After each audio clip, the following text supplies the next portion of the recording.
အားလုံးပဲမင်္ဂလာပါကျွန်တော်တော့မအောင်မခိုင်ဖြစ်ပါတယ်ဒီနေ့မှာတော့ကျွန်တော်ဘာလို့ပြောင်းလဲဆိုဆောင်းလေးအန်ဘောက်ဆင်းလုပ်ပြမှာဖြစ်ပါတယ်ကျွန်တော်ဆောင်းလေးကျတော့ဝယ်ထားတာပေါ့နော်ဝယ်ထားတဲ့ဈေးတော့ကျတော့3သိန်းနဲ့ဝယ်ထားပါတယ်3သိန်းနဲ့ဝယ်ထားပါတယ်ဒါကကျတော့နားဟောင်းလေးတော့အဲ့အိုးဆိုရင်တခြားအိုးတွေဟိုကောင်းတယ်အတန်ကောင်းတယ်ဘာရောင်လေးလေးသိနေရပြီလားဟီဟီအရောင်လေးဖြူရင်ဖွဲအောင်မယ်နော်ဒါတော့မိပိုင်လေးပါကျွန်တော်အဲ့လိုစကားပြောရင်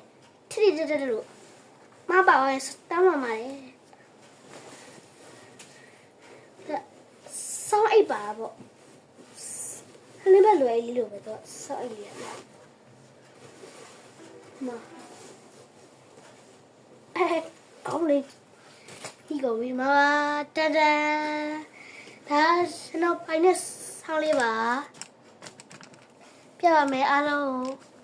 အိုးကကျတော့ဒါလေးပါနော်နားအောင်ကောင်းပါလေ